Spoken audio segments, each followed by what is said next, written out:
Rajasthan budget को लेकर महा कवरेज लगातार जारी है और मेरे साथ लगातार मेरे सहयोगी भारती उत्कर्ष जैन मेरे साथ मौजूद है। साथ ही साथ कांग्रेस प्रवक्ता करणवीर सिंह राजपुरा हमारे साथ जुड़ गए हैं। करणवीर सिंह जी, आपका भी बहुत बहुत स्वागत है। धन्यवाद आशीष जी। वित्त मंत्री दिया कुमारी ने बजट पेश कर दिया है और डबल इंजन की सरकार का यह पहला पूर्ण बजट देखने को मिला है। क्या कहेंगे इस बजट को लेकर? जैसी उम्मीद लगा करके प्रदेश की जनता बैठी थी, क्या जनता को सौगातें मिली हैं? क्या कितनी बातों से आप सहमत हैं? बिल्कुल, ये राजस्थान के लिए बहुत ही निराशाजनक बजट है। 8 करोड़ लोगों के साथ जिस तरह से भारतीय जनता पार्टी ने घोर निराशा का परिचय दिया है, इस बजट में आम आदमी के लिए क्या है ये देखने वाली बात है। जहां लगातार भारतीय जनता पार्टी 6 महीने से सत्ता में है और वो यही दावे कर रही है कि अभी आचार संहिता लगी हुई है, लोकसभा चुनाव बीच में आ गए और उन्होंने जो पूर्व लेखा अनुदान बजट पेश किया था उसको भी इम्प्लीमेंटेशन नहीं कर पाई, उसको डिलीवर नहीं कर पाई। उसी की वानगी आपको इस बजट में दिखेगी कि इस बजट में जिस तरह की बातें देश और जो राहत राजस्थान की जनता के लिए होनी चाहिए थी वो राहत नदारद है। जैसा कि आप स्वयं देखिए कि जब रसोई के अंदर कोई राहत नहीं मिली है, किसी भी गैस सिलेंडर के अंदर आप कोई रियायत नहीं दी इन्होंने। पेट्रोल डीजल की बात करने वाली भारतीय जनता पार्टी हरियाणा से इनके दामों की तुलना करती थी चुनाव से पूर्व के अंदर, और वर्तमान में देख लीजिए उसको छुआ भी नहीं। उन्होंने सस्ता क्या किया है? Aviation fuel. जब हवाई जहाज में बैठने वाला व्यक्ति को उन्होंने राहत दी है, सड़क पर चलने वाले व्यक्ति की उन्होंने कमर तोड़ने का प्रयास किया है।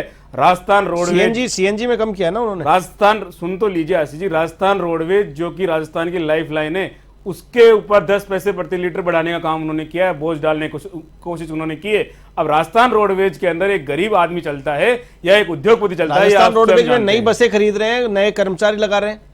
राजस्थान के अंदर नई बसें खरीद रहे हैं, वो नीतियों में ही है भी। अब आप अभी पहले 6 महीने की आप बात कर लीजिए, 70,000 नौकरी भी दे रहे थे, झूठा वादा किया। और उसमें आज मैंने देखा बड़ी बेशर्मी से दिव्या कुमारी राजस्थान की वित्त मंत्री है, उन्होंने उन 70,000 नौकरियों के अंदर कांग्रेस सरकार द्वारा दी हुई उन 20,000 नियुक्तियों का भी वर्णन कर दिया कि हम 20,000 नियुक्तियां दे चुके हैं। क्या इनके कार्यकाल में परीक्षा हुई? क्या इनके कार्यकाल में ये नियुक्तियां हुई? क्या इनके कार्यकाल में ज्वाइनिंग हुई? जो कांग्रेस सरकार जिन 20,000 राजकार्मिकों को देके गई थी सहूलियत, उनके साथ इन्होंने एक भद्दा मजाक करने की कोशिश की है कि हम 70,000 में से 20,000 नौकरियां दे चुके।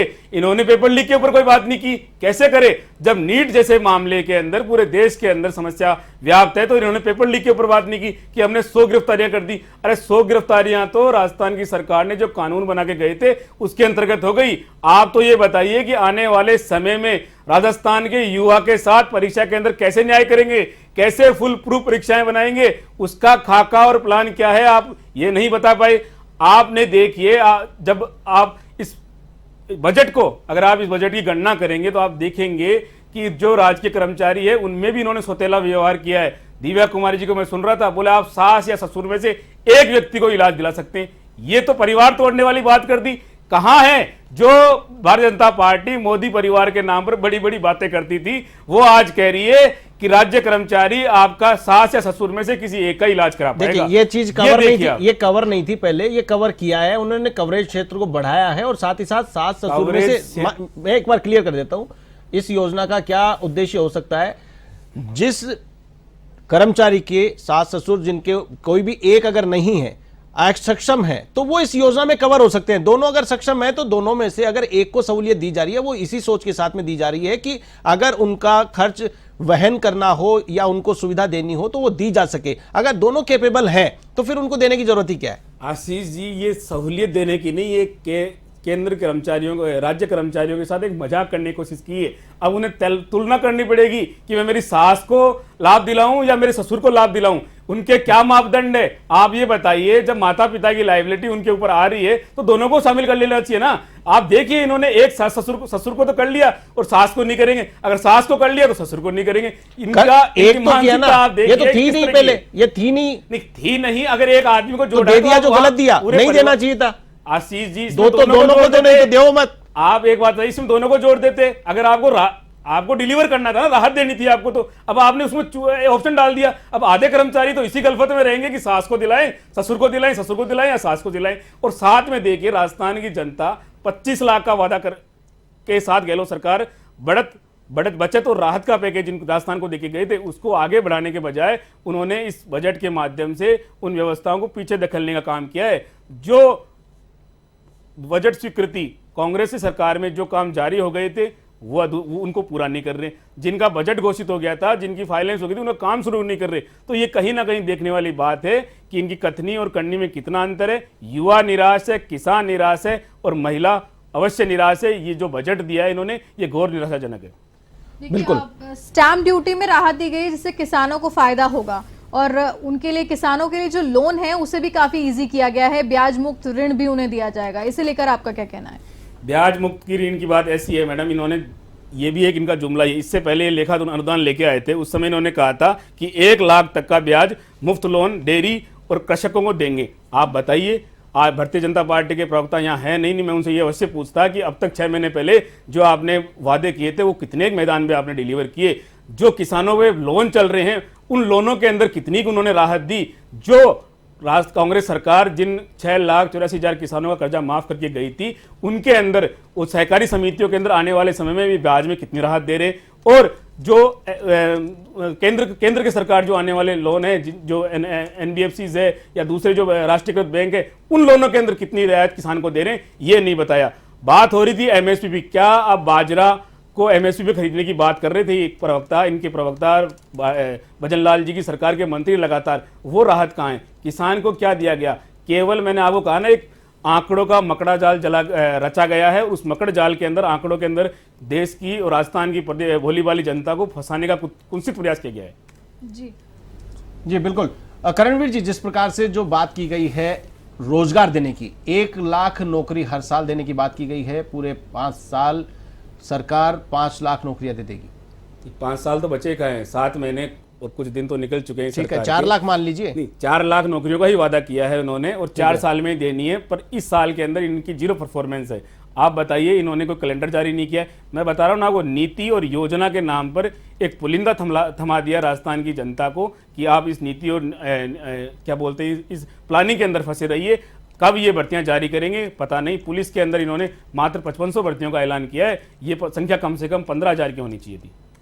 जी करणवीर जी, बताएं कि ये जो रोपवे का जो डिजाइन पेश किया है इस बजट के अंदर, उसे किस तरीके से आप देख रहे हैं? क्योंकि टूरिज्म को निश्चित तौर से इसमें बढ़ावा मिलेगा और पिछले समय में हम देखते हैं, बीते 5 साल की अगर बात करें कांग्रेस सरकार की, तो इस तरीके से टूरिज्म को बढ़ाने जैसी कोई घोषणा हमने देखी नहीं। कांग्रेस सरकार ने टूरिज्म के लिए काफ़ी प्रयास किए हैं, कई जीर्णोद्धार के काम चलाए गए हैं। जो टूरिस्ट एसोसिएशन के जो बोर्ड बना रही है सरकार, बोर्ड बना रही है, अच्छी बात है। अगर राजस्थान के पर्यटन को ऊंचाइयां मिलती है तो ये तो बहुत खुशी की बात है। पर क्या ये जो बातें इन्होंने की है ये कागजों तक ही रहेगी या राजस्थान की जनता के सामने ये डिलीवर भी होगी? इसके ऊपर कहीं ना कहीं एक सवाल है। बातें तो इन्होंने बहुत पुरानी की है। ये चीजें तो महाराणा प्रताप के नाम पे टूरिस्ट सर्किल बनाने का इन्होंने वादा किया था। अभी पिछले बजट के अंदर 1000 करोड़ रुपए का प्रावधान किया था, पर आज क्या वो वास्तविक स्थिति में है? क्या वो ग्राउंड लेवल पे आया है? क्या उसकी कुछ उसके अंदर कोई कार्रवाई आगे बढ़ी है? बिल्कुल नहीं। बातें जरूर हुई है और बातें ये शायद 5 साल तक यही करते रहेंगे कि हम राजस्थान को बढ़ाएंगे। अब कितना बढ़ाएंगे, कितना घटाएंगे, ये तो आपके सामने इस बजट से दिख रहा है। बिल्कुल। लेकिन अभी आपसे पहले बीजेपी प्रवक्ता शैलेंद्र जी हमारे साथ में थे, उन्होंने कहा कि बजट जो है उस बजट में सरकार ने आय के स्रोत बढ़ाए हैं, साथ ही साथ आम आदमी का ध्यान रखा है, रोजगार के अवसर बढ़ाए हैं, सभी वर्गों को साधने का प्रयास किया है। लेकिन करें क्या? पिछली सरकार ने कर्जा इतना कर दिया कि जितनी भी योजनाएं थी वो धरातल पे नहीं उतर पा रही है। चिरंजीवी स्वास्थ्य बीमा योजना के कितने हजारों करोड़ रुपए बाकी पड़े हैं, हॉस्पिटल्स को पेमेंट नहीं हुआ, जिससे वो योजना फेल हो गई। ये तो आशीष जी वही बात है, नाचना है न, तो ये कह सकता है कि आदमी आंगन टेढ़ा है। आप ये बताइए कि ये कह रहे हैं कर्जा तो अगर देखा जाए तो देश के अंदर मोदी सरकार ने बढ़ाया है। मैं आपको कुछ आंकड़े बताऊंगा। मोदी सरकार ने 9 सालों के अंदर देश के अंदर जो कर्ज था उसको 3 गुना कर दिया है।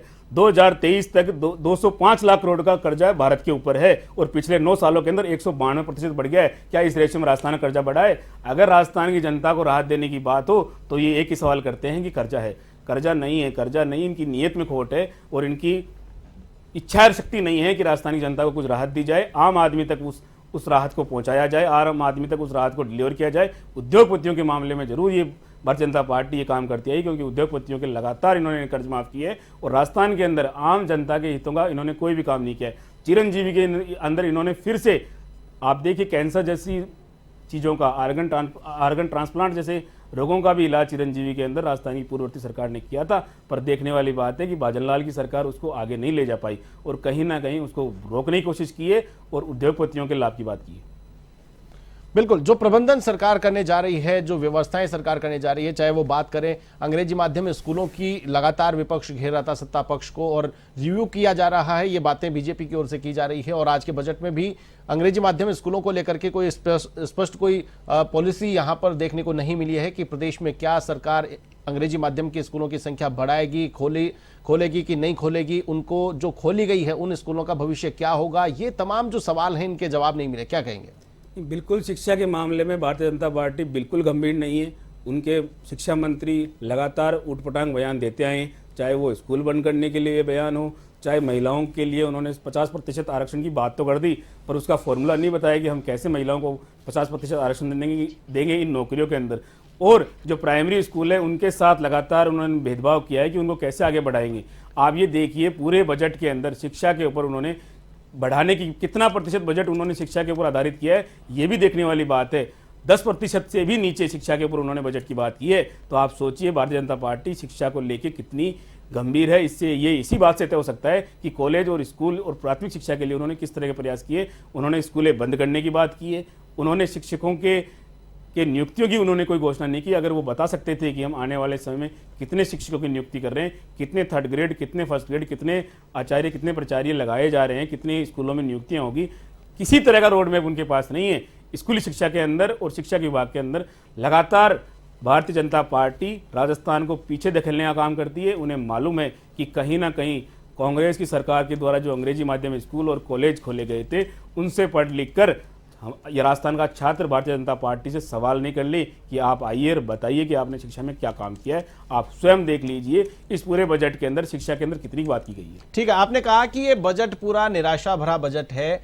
क्या लगता है इस बजट में क्या होना चाहिए था जो नहीं है, जो मिसिंग है, जिसको लेकर के राजस्थान की जनता अपने आप को ठगा सा महसूस कर रही? आशीष जी, राजस्थान का बजट राजस्थान के हित में तब होता है जब राजस्थानियों से बात कर वो बनाया जाता है, राजस्थान के जरूरत को ध्यान में रखकर बनाया जाता है, राजस्थान की मूलभूत आवश्यकताओं की पूर्ति करते हुए बनाया जाता है।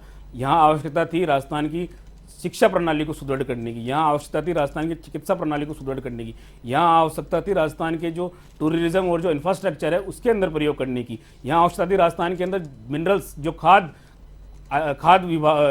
विभाग है उसके अंदर इन्होंने कोई खान विभाग की कोई नीति नहीं बनाई। लगातार हम देख रहे हैं कि बजरी माफिया लगातार सक्रिय है।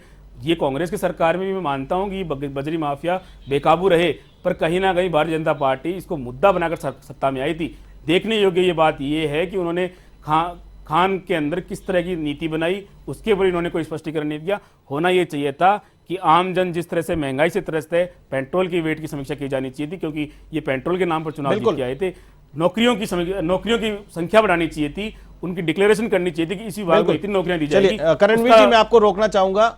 डिप्टी सीएम प्रेमचंद बैरवा ने प्रतिक्रिया दी है बजट आने के बाद में, आइए आपको सुनाते हैं क्या कुछ कहा डॉक्टर प्रेमचंद बैरवा ने।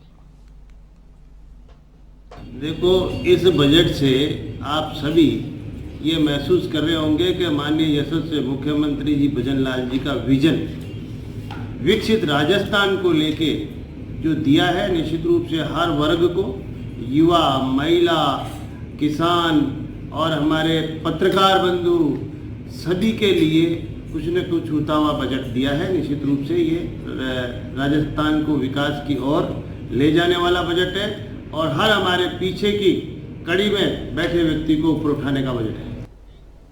चलिए अब आपको सुनाते हैं मदन दिलावर का क्या कुछ कहना है इस बजट के बाद, जो उनकी प्रतिक्रिया है दिखाते हैं आपको। प्रभावी बजट है, सर्वांगीण विकास करने वाला और सबके लिए कल्याणकारी बजट है, क्योंकि इसमें सड़क है, पानी है, बिजली है, युवाओं की, महिलाओं की और सबकी चिंता की गई है, यानी सबको कुछ न कुछ दिया गया है, इसलिए सर्वांगीण बजट है और सबकी मदद करने वाला बजट है। लगातार ये मांग रहती थी कि रोजगार दो, रोजगार दो। कांग्रेस ने उनके कार्यकाल में कुछ नहीं किया, लेकिन माननीय मुख्यमंत्री जी इस बजट में 4 लाख लोगों को सरकारी नौकरी देने का प्रस्ताव रखा है। और यही नहीं, पत्रकारों के लिए भी RGHS में उनको शामिल कर दिया गया है, यानी अब उनकी चिकित्सा का खर्चा भी सरकार उठाएगी। बिल्कुल, आपने सुना शिक्षा मंत्री मदन दिलावर ने बजट को लेकर प्रतिक्रिया दी है, तो वहीं उप मुख्यमंत्री डॉक्टर प्रेमचंद बैरवा ने भी अपनी बात रखी है और इस बजट को अभूतपूर्व बताया है। लगातार कांग्रेस प्रवक्ता हमारे साथ बने हुए हैं करणवीर सिंह जी, क्या कहेंगे? दोनों मंत्रियों की आपने बाइट सुनी है, उप मुख्यमंत्री डॉक्टर प्रेमचंद बैरवा और शिक्षा मंत्री मदन दिलावर। आशीष जी, शिक्षा मंत्री की अपने अभी बात ही कर रहे थे शिक्षा के ऊपर, कितनी इनको पेपर लीक के ऊपर उन्होंने क्यों नहीं किया। शिक्षा पेपर लीक में तो ये कह रहे हैं कि कार्रवाई हमने की है, लगातार बैक टू बैक कार्रवाई करके कलई खोल दी है, पेपर लीक माफियाओं की कमर तोड़ दी है। के मामले में इतना हाउल्ला करने वाली भारतीय जनता पार्टी नीट परीक्षा के मामले में आज भी चुप्पी साधे हुई है। क्यों जवाब नहीं दे रहे हैं वो? शायद नीट में अगर गड़बड़ी हुई है तो इसका मतलब ये नहीं है कि राजस्थान में जो गड़बड़ी हुई है उस पर पर्दा डाल दिया जाएगा। आप बजट में उसकी बात करते हैं ना, हम इसके लिए कोई प्रभावी कानून बना रहे हैं। कानून तो आपने बना दिया, आप कह रहे हैं कि हमने कानून बना दिया, हमारे कानून से जो कानून ये आने वाले कानून का उपयोग कांग्रेस नहीं कर पा रही थी, कांग्रेस सरकार आने वाले समय में प्रभावी रूप से कैसे छात्रों के हितों की बात की जाएगी, छात्रों के हितों की का ध्यान रखा जाएगा, परीक्षाओं को कैसे फुल प्रूफ बनाया जाएगा, इसका रोड मैप तो बताना चाहिए था। जब आप सत्ता में उस मुद्दे से जीत के आए हैं, आप लगातार विपक्ष में थे, तब पेपर लीक जैसे मुद्दे की बात किया करते थे। आपकी सत्ता में आने के बाद में आप चाहे राजस्थान के अंदर देख लीजिए, स्कूली परीक्षा तक के पेपर इन्होंने लीक करवा दिए। अब उसके बारे में तो इनको आके स्पष्टीकरण देना चाहिए। शिक्षा के मामले में आप बताइए, जिस तरह से बेतरतीब तरीके से इन्होंने स्कूल बंद करने की बात की, क्या वो ये उस बयान पे आज भी कायम है? ये बात तो उन्होंने को बतानी चाहिए थी। कैसे शिक्षा के इंफ्रास्ट्रक्चर पे ये पैसा खर्च करेंगे और आने वाले समय में राजस्थान की शिक्षा को, राजस्थान की जो शिक्षा व्यवस्था है उसको अग्रणी बनाने का काम करेंगे, ये इनके विजन में ही नहीं है। तो आपको देखना होगा कि जो विजन और जो मिशन लेके अशोक गहलोत जी 2030 की बात कर रहे थे, उसके ऊपर कहीं ना कहीं उसको पीछे धकेलने का काम इस बजट से प्रतीत हो रहा है। आशा करते हैं कि राजस्थान की जनता समय रहते इन चीज़ों को समझेगी और आने वाले समय में भारतीय जनता पार्टी को इसका जवाब देना होगा। सदन में लगातार इस पर बात की जाएगी कि आप नौकरियों की बात कीजिए, आपने कैसे 20,000 नौकरियों को पुरानी नौकरियों के अंदर काउंट कर लिया। आपने तो अभी वर्तमान में आने के बाद में एक चपरासी तक को नियुक्त नहीं किया। तो आपको बताना पड़ेगा कि आपने भारतीय जनता पार्टी को बताना पड़ेगा कि आपने राजस्थान की विधानसभा में खड़े होकर किस प्रकार से झूठ बोला। और ये आने वाले समय में विधानसभा के अंदर आप देखिए लगातार बात की जाएगी इस बात की। जी, हम बात कर रहे थे टूरिज्म को लेकर, आपका उस पर क्या कुछ कहना है कि जिस तरीके से टूरिज्म को बढ़ावा देने के लिए इस बजट में घोषणाएं की गई हैं, किस तरीके से आप इसे देखते हैं? राजस्थान पर्यटन के मामले में हमेशा से एक रीढ़ की हड्डी रही है पर्यटन राजस्थान के लिए, राजस्थान की अर्थव्यवस्था के लिए। और कांग्रेस पार्टी हमेशा से चाहती है कि जितनी भी राजस्थान के पर्यटन स्थल है उनको और डेवलप किया जाए, राजस्थान की पर्यटन की नीतियों के अंदर और सुधार किया जाए। उनका स्वागत है। पर भारतीय जनता पार्टी अगर इसकी बात करती है या फिर इसको बात करने तक ही सीमित रखती है, ये देखने वाली बात होगी। उन्होंने नीति बनाने की बात की है, आयोग बनाने की बात की है, पर देखना होगा कि क्या वाकई में इन 4 सालों के अंदर इनको डिलीवर कर पाते हैं या फिर नरेंद्र मोदी जी की तरह जैसे 250 स्मार्ट सिटीज बनाने की बात वो किया करते थे वैसे ही कोई जुमला मार के चले जाते हैं। जी।